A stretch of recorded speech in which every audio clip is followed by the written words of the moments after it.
Assalamualaikum warahmatullahi wabarakatuh. Sejarah kisah Kerajaan Singasari. Kerajaan Singasari adalah salah satu kerajaan besar di Jawa Timur yang kekuasaannya meliputi wilayah-wilayah di luar Pulau Jawa. Keberadaan kerajaan ini juga erat kaitannya dengan sejarah tumbangnya Kerajaan Kediri dan lahirnya Kerajaan Majapahit. Nah, seperti apa sejarah Kerajaan Singasari yang berkedudukan di Malang ini? Berikut adalah ulasan lengkap sejarah Kerajaan Singasari yang memulai riwayatnya sejak tahun 1222 Masehi. Sejarah Kerajaan Singasari. Berdirinya Kerajaan Singasari tak lepas dari perkembangan Kerajaan Kediri. Awalnya Ken Arok hanyalah seorang petugas pelayan Akuwu, sekarang bupati, yang bernama Tunggul Ametung di daerah Tumapel. Meskipun berasal dari golongan bawah, ternyata ia mempunyai ambisi besar untuk menjadi seorang raja. Di saat yang sama, ternyata ia juga terpesona akan kecantikan Paras Ken Dedes yang tak lain adalah istri Tunggul Ametung.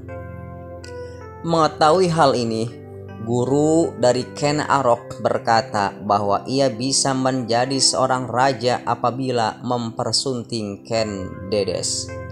Ken Arok yang makin berambisi pun akhirnya membunuh Tunggul Ametung dengan keris yang dibuat oleh Empu Gandring. Padahal saat itu keris Empu Gandring ini belum selesai dikerjakan. Tapi dasar Ken Arok saja yang tak sabar ingin segera meminang Ken Dedes sebagai istrinya. Parahnya, keris tersebut direbut dari Empu Gandring dan Empu Gandring pun juga turut dibunuh dengan keris buatannya tersebut. Akibat perlakuan itu, Empu Gandring mengutuk Ken Arok dengan berkata bahwa keris tersebut bisa membunuh sampai 7 keturunannya. Setelah peristiwa itu, Ken Arok mengumumkan dirinya menjadi penguasa baru Tumapel yang saat itu masih di bawah kekuasaan Kerajaan Kediri. Di saat yang sama, ternyata pihak Kerajaan Kediri memperlakukan para Brahmana dengan semena-mena. Lantas, kaum Brahmana ini pun menyelamatkan diri ke daerah Tumapel dan bergabung di belakang Ken Arok. Peperangan pun tak terhindarkan antara Kerajaan Kediri dengan Tumapel yang dipimpin Ken Arok di desa Ganter. Akhirnya Kediri dapat dikalahkan dan Ken Arok pun naik tahta menjadi raja Kerajaan Tumapel. Pada perkembangan selanjutnya, ternyata nama Kerajaan Tumapel ini kurang populer, melainkan nama Kerajaan Singasari yang banyak disebut di berbagai prasasti. Hal ini didasarkan pada penemuan prasasti Kudadu yang menulis kalau nama asli Kerajaan Singasari adalah Kerajaan Tumapel. Sebenarnya ada sedikit perbedaan sejarah berdirinya Kerajaan Tumapel yang ditemukan pada Kitab Negarawaratagama dan Kitab Pararaton. Menurut Kitab Negarakartagama, pendiri Kerajaan Tumapel bukanlah Ken Arok. Hal ini senada dan seirama dengan prasasti Mula Malurung yang dibuat pada tahun 1255 Masehi, yang menyebutkan pendiri Kerajaan Tumapel adalah Rangga Rajasa Sang Girinathapura atau Girinathapura. Sementara versi lainnya yang berasal dari Kitab Pararaton disebutkan bahwa pendiri Kerajaan Tumapel adalah Ken Arok. Lokasi, letak geografis, dan peta wilayah. Penelitian sejarah kerajaan Singasari mulai dilakukan sejak masa kolonial Belanda.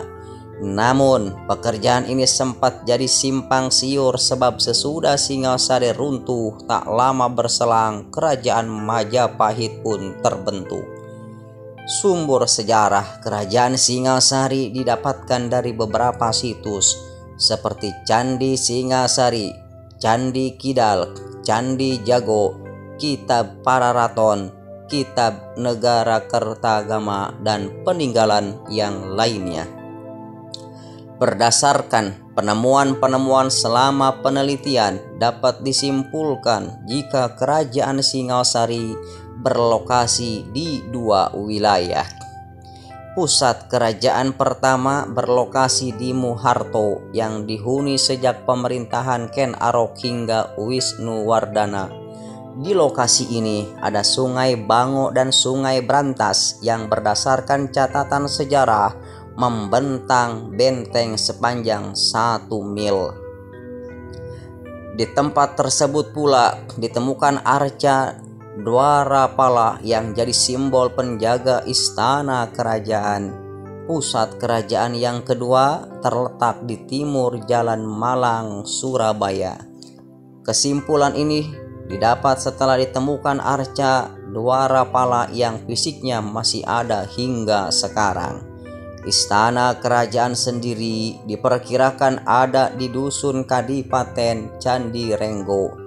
Di area itu banyak ditemukan peninggalan-peninggalan kerajaan hunian kuno hingga 4 buah candi kecil.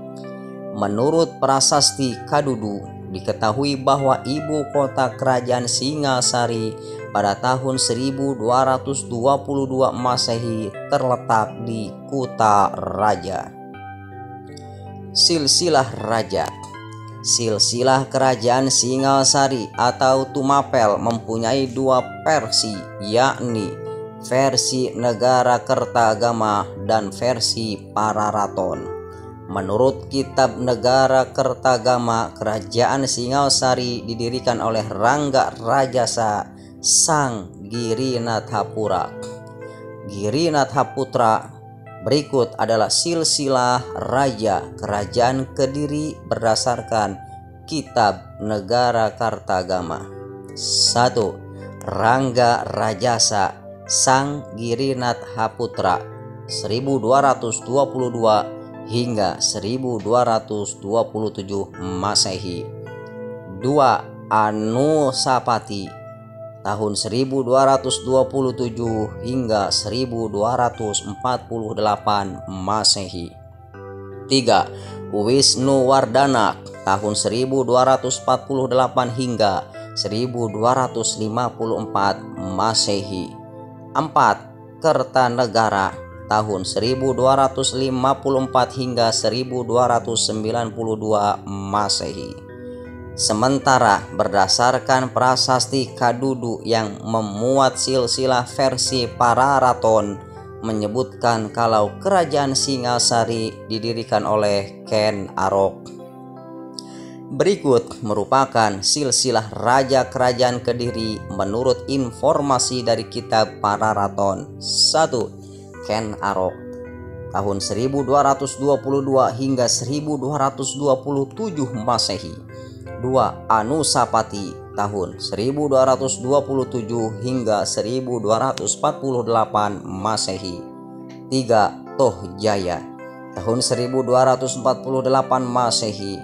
4. Ranggawuni tahun 1248 hingga 1268 Masehi.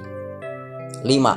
Kertanagara tahun 1268 hingga 1292 Masehi. Sejarah pemerintahan era kepemimpinan Rangga Rajasa Sang Girinathaputra tak banyak diketahui. Berikut adalah sejarah raja-raja yang lainnya. 1. Raja Ken Arok. Ken Arok berkuasa di kerajaan Singasari selama 5 tahun, di mana saat itu ia jadi Akuwu Tumapel. Ken Arok naik tahta setelah berhasil membunuh Tunggul Amatung. Selama menjadi raja, ia bergelar Sri Ranggah Rajasa Sang Amuwar Bumi. Ia juga mempunyai andil besar dalam mengumpulkan para Brahmana yang awalnya sempat menolak bergabung ke Singasari. 2. Raja Anusapati. Anusapati naik tahta setelah berhasil membunuh Ken Arok. Ia memimpin kerajaan Singasari selama 21 tahun lamanya, menjadi yang terlama di antara raja-raja yang lainnya. Meskipun terbilang cukup lama, ternyata selama masa pemerintahannya jarang ada perkembangan.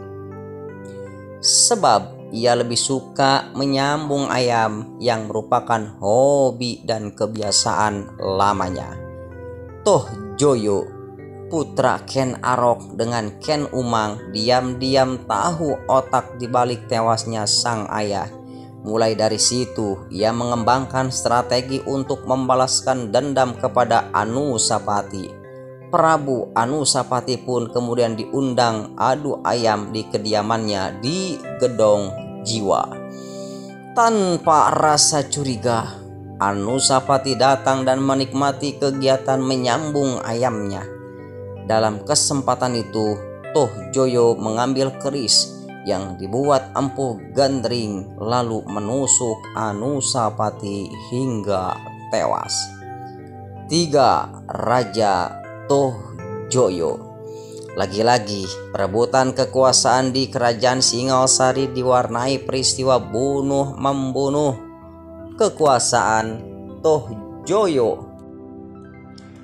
Kekuasaan Toh Joyo yang tak berlangsung lama disebabkan pembunuhan yang dilakukan Ranggawuni, yang tak lain adalah putra Anusapati.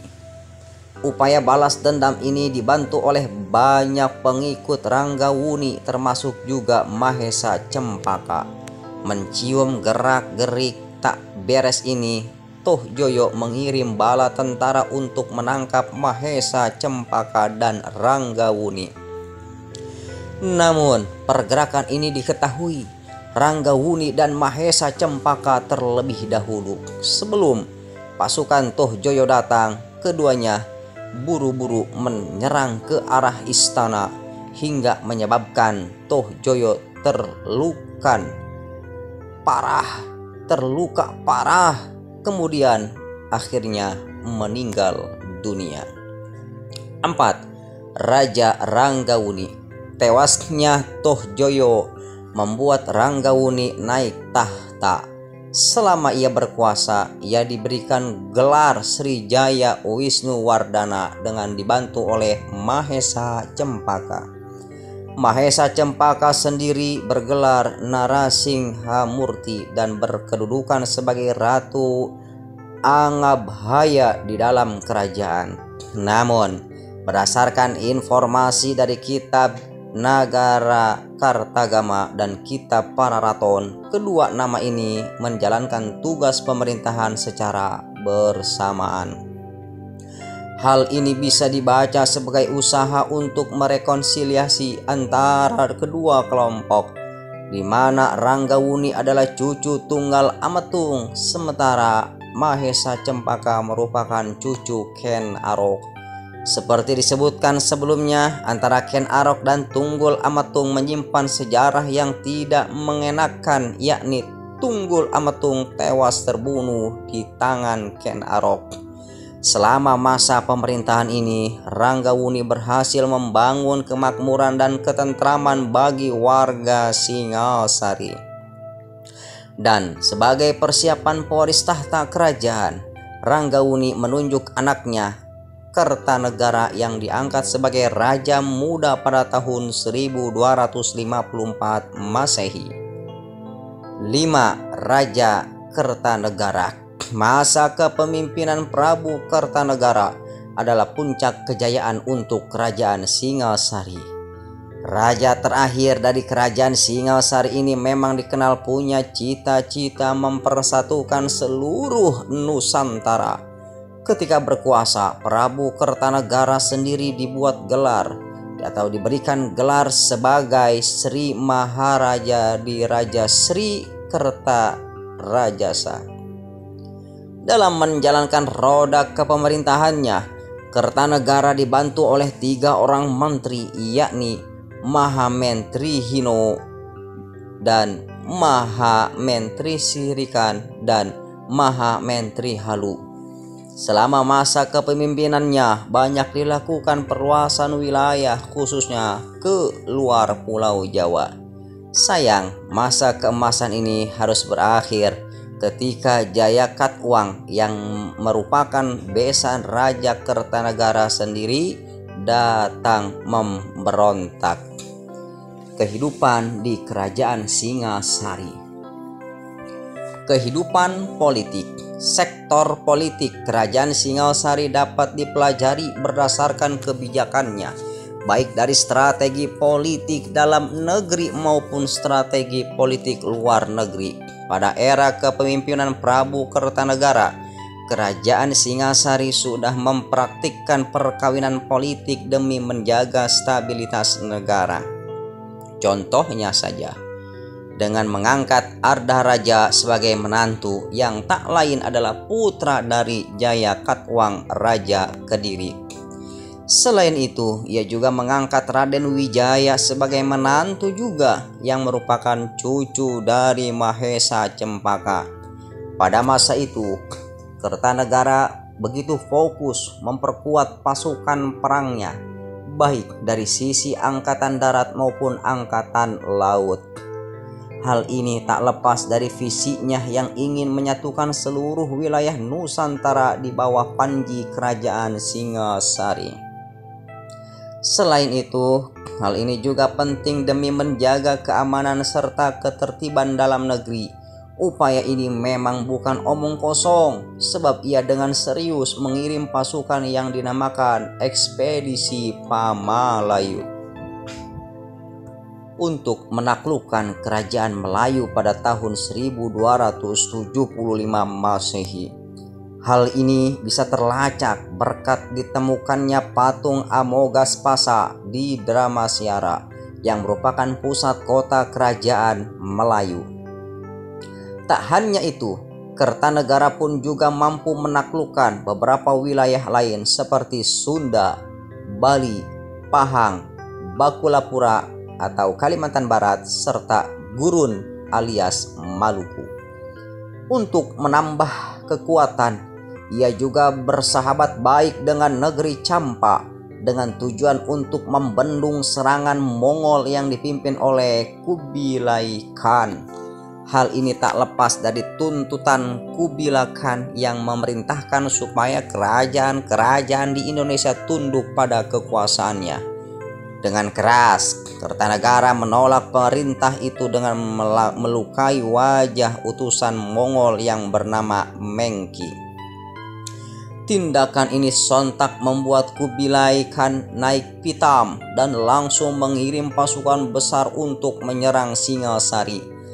Kertanegara pun tak tinggal diam dengan mengirim pasukan yang jauh lebih besar demi membendung pasukan Mongol ini.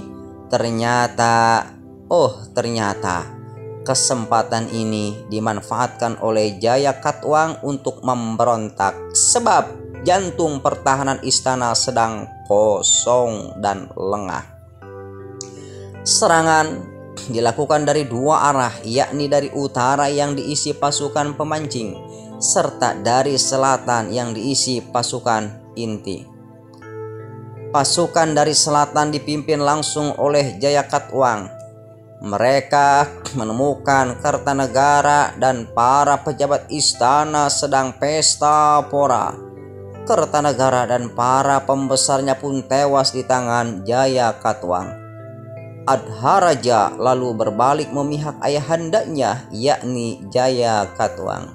Sementara Raden Wijaya melarikan diri ke Madura untuk berlindung di bawah bantuan Arya Wiraraja.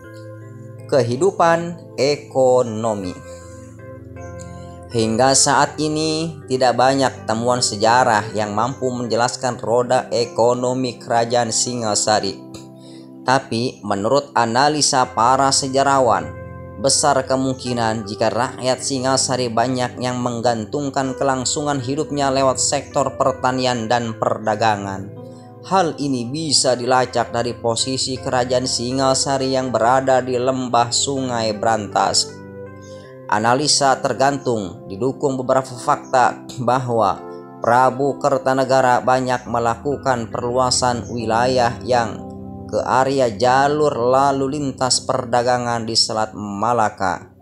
Fakta-fakta ini besar kemungkinan dilakukan untuk menarik minat para pedagang luar negeri supaya melakukan perdagangan di wilayah kerajaan Singasari. Kehidupan agama. Di era kepemimpinan Prabu Kertanegara terjadi percampuran kepercayaan antara agama Hindu dan Buddha sehingga melahirkan agama Siwa Buddha. Dari agama tersebut kemudian berkembang aliran Tantrayana yang merupakan aliran yang dianut Raja Kertanegara. Apabila diadakan upacara agama dilakukan dengan cara pesta pora hingga mabuk, sebab cara ini dipercaya bisa membantu mencapai titik kesempurnaan. Pimpinan agama ini dinamakan Dharma Diyaksa. Prabu Kertanegara sendiri menyebut dirinya sebagai Cangkandara yang berarti pimpinan semua agama. Kehidupan budaya. Kebudayaan yang berkembang di tengah masyarakat kerajaan Singasari dapat dilacak dari patung dan candi yang ditinggalkan. Adapun candi-candi tersebut antara lain adalah Candi Singasari, Candi Jago, dan Candi Kidal. Untuk patung atau arca antara lain terdapat patung Kendedes dan patung Kertanegara. Patung Kendedes ditemukan di lokasi yang tak jauh dari Surabaya yang dianggap sebagai perwujudan Prajya Paramita yang melambangkan kesempurnaan ilmu. Sementara patung Kertanegara ditemukan dalam dua versi, yakni dalam bentuk patung Joko Dolog dan patung Amoghapasa. Patung Joko Dolog ada di dekat Surabaya. Sementara wujud patung Amoghapasa adalah patung yang dikirim menuju Dharmasraya setelah terjadi penaklukan. Kedua patung ini menyiratkan informasi bahwa Prabu Kertanegara adalah seorang yang memeluk agama Buddha dari aliran Tantrayana. Masa kejayaan. Prabu Kertajaya merupakan raja terakhir dari terbesar dan terbesar dalam sejarah kerajaan Singasari. Ia memerintah kerajaan dari tahun 1268 Masehi hingga 1292 Masehi. Ia merupakan raja pertama yang memperluas kekuasaan ke daerah Pulau Jawa. Seperti yang tertulis di kitab Negara Kertagama, di saat puncak keemasan ini, kerajaan Singasari berhasil menaklukkan berbagai wilayah di Pahang, Gurun, serta Bakulapura. Berbagai wilayah Sumatera, Bali, Kalimantan, hingga daerah Indonesia Timur tak luput dari serangannya.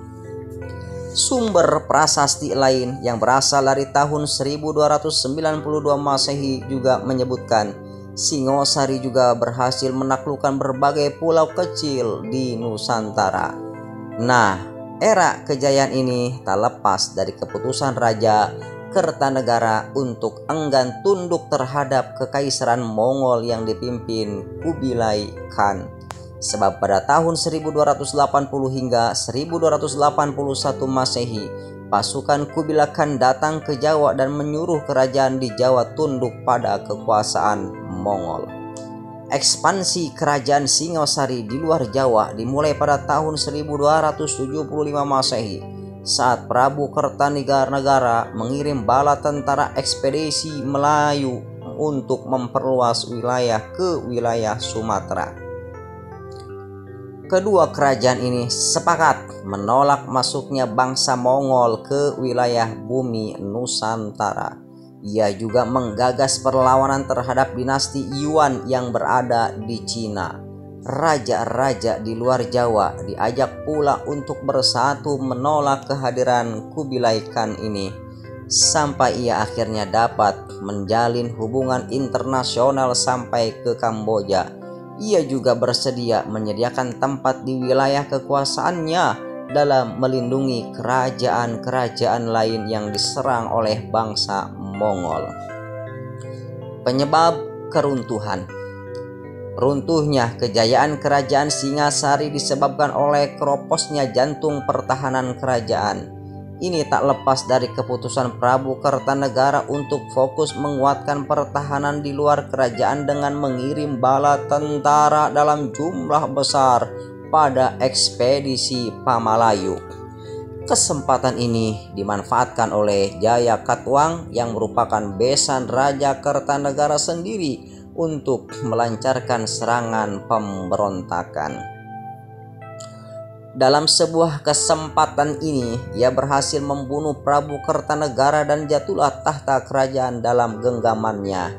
Meski demikian, Raden Wijaya yang merupakan menantu Kertanegara berhasil meloloskan diri ke Madura di saat situasi kerajaan sedang berkecamuk. Di Madura, Raden Wijaya dilindungi oleh seorang bupati yang bernama Arya Wiraraja. Ternyata dendam Raden Wijaya kepada Jaya Katuang tak habis begitu saja. Lalu ia bergabung dengan bala tentara Mongol yang diperintahkan Kubilai Khan untuk menyerbu Singasari. Kubilai Khan yang tak tahu jelas asal-usul Raden Wijaya mengiyakan saja kehadirannya. Saat itu Kubilai Khan juga belum tahu kalau Prabu Kertanegara telah tewas dibunuh oleh Jaya Katuang. Akibat serangan ini, Jaya Katuang berhasil dibunuh. Kemenangan ini ternyata membuat pasukan Kubilai Khan terlalu larut dalam kesenangan dan kebahagiaan serta pesta pora, hingga lupa siapa sosok di balik Raden Wijaya. Akhirnya Raden Wijaya pun tanpa terduga melakukan serangan balik kepada pasukan Mongol dan berhasil mengusir mereka dari tanah Jawa. Setelah kejadian ini, riwayat kerajaan Singasari sudah berakhir. Sebab Raden Wijaya lebih memilih mendirikan kerajaan Majapahit. Sumber sejarah. Dalam melakukan penelitian terhadap sejarah kerajaan Singasari, ada beberapa prasasti penting yang ditemukan antara lain sebagai berikut. 1. Prasasti Mula Maluraung. Benda bersejarah ini merupakan piagam penghargaan yang diberikan untuk desa Malurung dan desa Mula.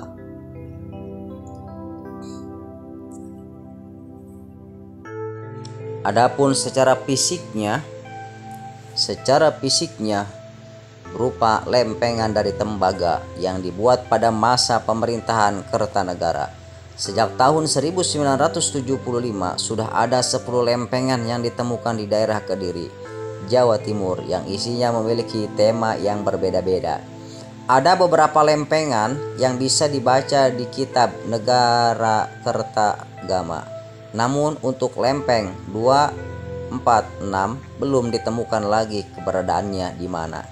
Berikut ini isi lempengan yang bisa dibaca sesuai kitab Negara Kertagama. 1. Lempeng ke-1 berisi perintah Prabu Kertanegara untuk membuat prasasti yang dianugerahkan kepada Brata Seminingrat dan para Meswara sebagai penguasa Jawa. Sedangkan lempeng ketiga berisi tentang kesetiaan Pranaraja kepada Prabu Raja sebelumnya. Prabu Kertanegara disebut sebagai putra Semeningrat dan Waninghyun yang merupakan putri dari para Meswara. Lalu para Meswara digantikan oleh Guning Bahaya, kemudian Tohjaya. Setelah Tohjaya wafat, Semeningrat mempersatukan kembali Tumapel yang sempat mendapat serangan pemberontak yang dipimpin oleh Ken Arok. Lempeng kelima berisi tentang pengabdian atau pengabidan Pranaraja kepada Semeningrat. Selain juga ada puji-pujian yang ditujukan kepada Semeningrat. Lempeng ketujuh berisi daftar nama-nama raja yang dilantik oleh Semeningrat. Selain itu disebutkan juga terjadi pemberontakan yang dipimpin Jaya Katwang terhadap pemerintahan Kertanegara di Gelang-Gelang. Lempeng kedelapan berisi ucapan terima kasih untuk abdi-abdi di bawah pimpinan Ramapti untuk anugerah yang dipersembahkan oleh raja. Lempeng ke-9 berisi anugerah bagi pranaraja di desa Manurung dan Mula. Di sini disebutkan pula jika Semeningrat merupakan cucu pendiri kerajaan Singasari Batara Siwa. Lempeng ke-10 berisi instruksi Semeningrat lewat Ramapati supaya Kertanegara memberikan anugerah kepada pranaraja. Prasasti Singasari. Prasasti yang berasal dari tahun 1351 Masehi ini ditemukan di Kecamatan Singosari, Malang, Jawa Timur. Saat ini benda bersejarah yang ditulis dengan aksara Jawa ini disimpan di Museum Gajah. Prasasti ini dibuat sebagai penanda pembangunan Caitya atau pemakaman yang dibangun oleh Mahapati Gajah Mada.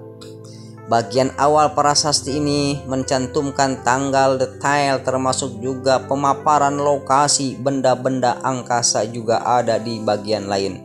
Lalu bagian kedua berisi pemaparan tentang pembangunan Caitya yang jadi mahakarya pada zaman tersebut. Prasasti Wurare.